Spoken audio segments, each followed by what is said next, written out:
Hello दोस्तों, स्वागत है आप लोगों का आज की हमारी इस वीडियो में। आज हम हमारे पॉलिटी की 10वीं क्लास का रिवीजन करेंगे। जैसा कि आप लोगों को पता है, हम जो नवीन शर्मा सर द्वारा उनके RW चैनल पर पॉलिटी की क्लासेस करवाई जाती हैं नाइक फाउंडेशन बैच में, उनका रिवीजन करते हैं। और इसी श्रृंखला में हमने 9 क्लासेज रिवाइज कर ली हैं और आज 10वीं क्लास रिवाइज करेंगे। चलिए स्टार्ट करते हैं। आज पढ़ेंगे हम संविधान सभा। संविधान की पहली प्रत्यक्ष मांग किसने की थी? बाल गंगाधर तिलक जी ने। और ये कब की? 1895 में स्वराज विधेयक में। लेकिन याद रखिए, ये अनौपचारिक मांग थी, इनफॉर्मल डिमांड थी, ठीक है। और ये कब थी? कौन से बिल के अनुसार? स्वराज बिल 1895 में रखी गई थी। इस बिल में क्या क्या क्या बातें रखी गई थी कि सभी नागरिक समान हो, धर्म, भाषण, अभिव्यक्ति और विचार की आज़ादी हो, आत्मनिर्भर और लोकतांत्रिक भारत हो। ओके। और देखो, ये पिछली क्लास में मैंने आपको बताया था कि भारत आज़ादी अधिनियम कब आया था? 1947 में। इसको हम IA या फिर II एक्ट भी बोलते हैं। और जब तक भारत का संविधान ना बन जाए तब तक क्या कहा गया था कैबिनेट मिशन में कि भारत का शासन 1935 एक्ट के तहत चलेगा, ठीक है। अब देखो, स्वराज्य शब्द का सबसे पहला प्रयोग महर्षि सरस्वती ने किया था। जो हमारे दयानंद सरस्वती समाज सुधारक थे, उन्होंने स्वराज शब्द का पहला उपयोग किया था। और कहाँ किया? इनकी पुस्तक है सत्यार्थ प्रकाश, जो कब लिखी गई? 1875 में। और सत्यार्थ प्रकाश की कौन सी भाषा है आप लोग बताएंगे? यह है हिंदी, ठीक है। और इन्होंने स्वराज शब्द का पहली बार प्रयोग किया था अपनी बुक में। और इस स्वराज शब्द का अर्थ क्या होता है? स्वराज्य, ये स्वराज शब्द से बना है। और स्वराज शब्द का अर्थ है, स्व का अर्थ है सेल्फ, और राज का रूल। तो सेल्फ रूल, स्वराज शब्द का क्या अर्थ हो गया? Self rule. और पहली बार जो स्वराज्य शब्द का आधिकारिक प्रयोग मिलता है वो कहाँ मिलता है? 1906 के कलकत्ता अधिवेशन में। किसके द्वारा? इसकी अध्यक्षता किसने की थी? दादा भाई नौरोजी ने। 1922 में गांधी जी ने यंग इंडिया मैगजीन में संविधान भारतीयों की इच्छा के अनुसार होगा। 1922 में गांधी जी ने यंग इंडिया मैगजीन में क्या कहा था कि भारत का संविधान भारतीयों के अनुसार होगा। और पहली बार औपचारिक मांग, फॉर्मल डिमांड 1934 में MN रॉय द्वारा की गई थी। इसके बाद तो आप लोग जानते हैं, अगस्त प्रस्ताव आया 1940 में, क्रिप्स मिशन 1942, और फाइनली कैबिनेट मिशन आया कब? 1946। हमारा संविधान इसी की तर्ज पर बना हुआ है। अब देखो, संविधान में कुल सदस्य कितने थे? ये थे 389। 389 में से 292 थे 11 प्रांतों से, 4 थे कमिश्नरी से, और देशी रियासत से कितने थे? 93। जो प्रांतों से और कमिश्नरी से थे वो थे निर्वाचित सदस्य। आपसे पूछ लिया निर्वाचित सदस्य कितने थे, तो आप प्रांतों के और कमिश्नरी दोनों को मिलाकर बताएंगे तो कितने हो गए? 296 सदस्य जो निर्वाचन के तहत आए थे। और उनका निर्वाचन कैसे हुआ था? अप्रत्यक्ष रूप से, मतलब विधानमंडल के सदस्य दोबारा सीधा चुने गए थे। विधानमंडल में कितनी सीटों पर चुनाव हुआ था? 1585। इसमें से कांग्रेस को मिली थी 707, याद है आपको? ठीक है। लेकिन ये जो 1585 सीटों पर चुनाव हुआ, ये केवल भारत के 10% लोगों ने यहाँ पर वोटिंग की थी। 10% लोग वो थे जो टैक्स वगैरह पे करते थे या फिर एक सरकार की नज़र में एक ठीक ठाक पद पर थे, केवल उन्हीं को अधिकार दिया गया था।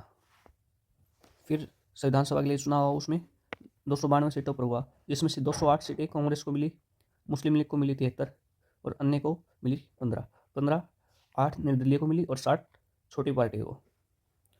अब देखो, संविधान सभा में कितनी सीटें आरक्षित की गई थी? कौन कौन से वर्ग के लिए? साधारण वर्ग के लिए 213 सीटें आरक्षित की गई, मुस्लिम लीग के लिए 79, सिखों के लिए 4 सीटें, महिलाओं के लिए 15 सीटें थी, ठीक है। और फर्स्ट मीटिंग में कितनी महिलाएं पहुंची थी? 10 महिलाएं, और लास्ट मीटिंग में 8।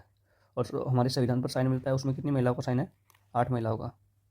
और शेड्यूल कास्ट के लिए कितनी सीटें थी? 26। शेड्यूल ट्राइब के लिए कितनी थी? 33 सीट्स, ठीक है। अब देखो, जो भारत में अंतरिम सरकार बनाई गई थी उसके अध्यक्ष कौन थे? याद रखिएगा, वो था वेवल। वेवल उस समय कौन था? भारत का वाइसराय था। और अंतरिम सरकार का उपाध्यक्ष किसे चुना गया था? इसे चुना गया था पंडित जवाहरलाल नेहरू को। संविधान सभा की पहली बैठक 9 दिसंबर 1946 को हुई। दिल्ली के असेंबली हॉल में सुबह 11 बजे स्टार्ट हुई थी।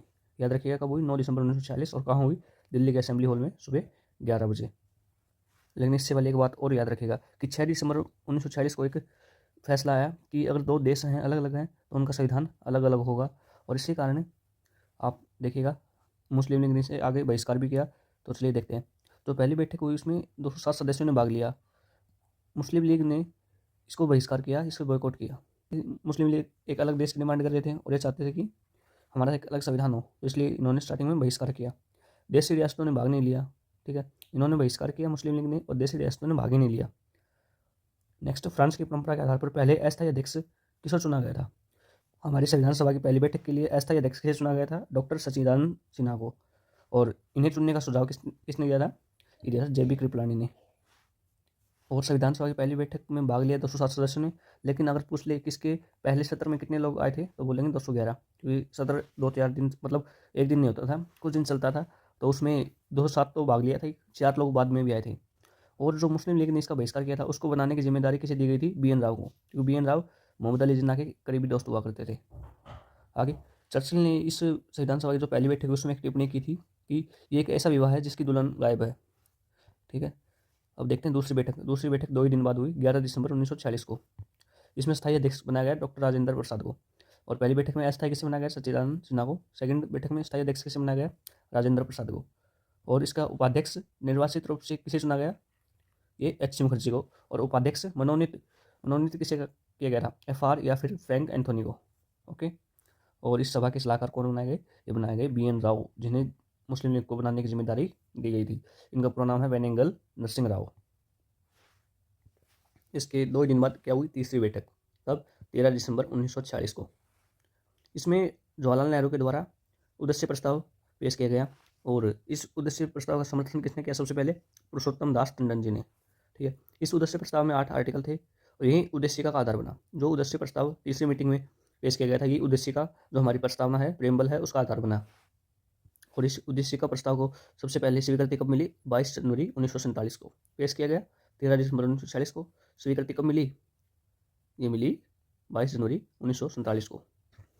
इसमें संविधान का दर्शन अनुप्राणित होता है। इसमें लोक प्रभुसत्ता, धर्मनिरपेक्षता, सामाजिक न्याय और संघवाद की बात की गई, लोकतंत्र की बात की गई। ठीक है, और ये उद्देश्य प्रस्ताव ही संविधान की प्रस्तावना का आधार है। और संविधान की प्रस्तावना क्या होती है? संविधान का जो भी मूल रूप से बेसिक या फिर कहें संविधान का दर्शन हमेशा प्रस्तावना में ही होता है। संविधान सभा के लिए कुल 3 वाचन हुए। ठीक है, पहला, दूसरा और तीसरा। पहला वाचन हुआ 4 नवंबर 1948 से लेकर 9 नवंबर 1948 तक। सेकंड हुआ 15 नवंबर 1948 से लेकर 17 अक्टूबर 1949 तक, लगभग 1 साल चला, 11 महीने चला। ठीक है, और तीसरा वाचन हुआ 14 नवंबर से लेकर 26 नवंबर 1949 तक।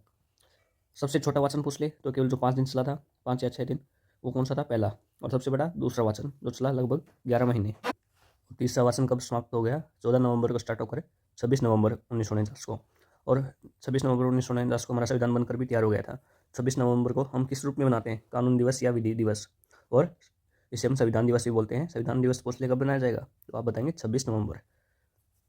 और देखो, विभाजन से पहले भारत में संविधान सभा में सदस्यों की संख्या कितनी रखी गई थी? 389। लेकिन विभाजन के बाद कितने सदस्य बच गए? 299। और 26 नवंबर 1949 को हमारा संविधान अंगीकार कर लिया गया, इसको एक्सेप्ट कर लिया गया, अडॉप्ट कर लिया गया। आंशिक रूप से संविधान इस दिन लागू हो गया था।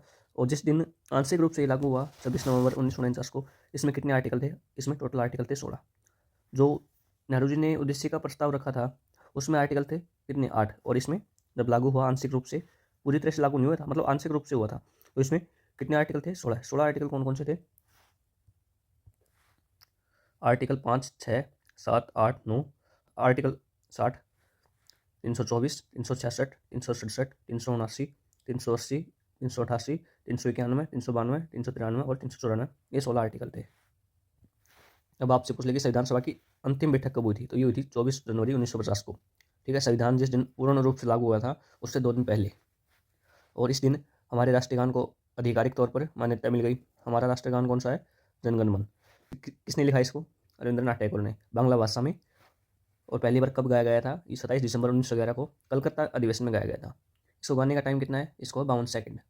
और राष्ट्रगान से रिलेटेड एक इंपॉर्टेंट केस है, वो याद रखिएगा, बिजॉय एमैनुअल बनाम केरल राज्य। ये 1986 का केस है। इसमें क्या था कि एक बिजॉय एमैनुअल क्रिश्चियन धर्म को मानने वाला कोई लड़का था, और उसके साथ उसकी 2 बहनें थी। तो वो स्कूल में तब भी राष्ट्रगान होता था, वो राष्ट्रगान में खड़े तो होते थे पर राष्ट्रगान को गाते नहीं थे। तो इस जब लोगों ने नोटिस किया इसको, तो केरल हाईकोर्ट में केस गया था। ठीक है, कब का केस है ये? याद रखिएगा, 1986 का। और 24 जनवरी 1950 को संविधान सभा में कितने लोगों ने यहाँ पर साइन किया था? 284 लोगों ने। और इसी दिन हमारे राष्ट्रीय गीत वंदे मातरम को एक्सेप्ट किया गया। ठीक है, और इसी दिन राष्ट्रपति चुने गए कौन? डॉक्टर राजेंद्र प्रसाद।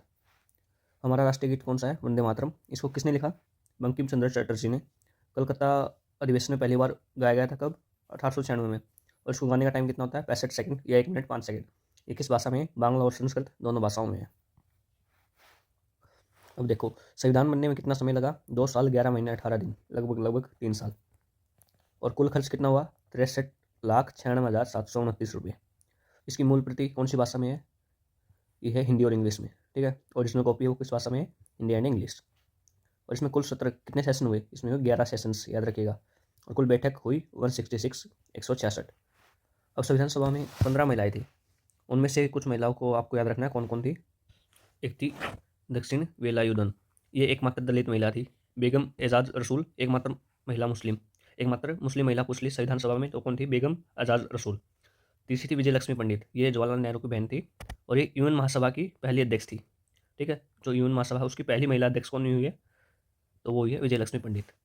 और इससे अलग पूछ ले कि पहली महिला मुख्यमंत्री कौन थी जो हमारी संविधान सभा की 15 महिलाओं में शामिल है? तो वो थी कौन?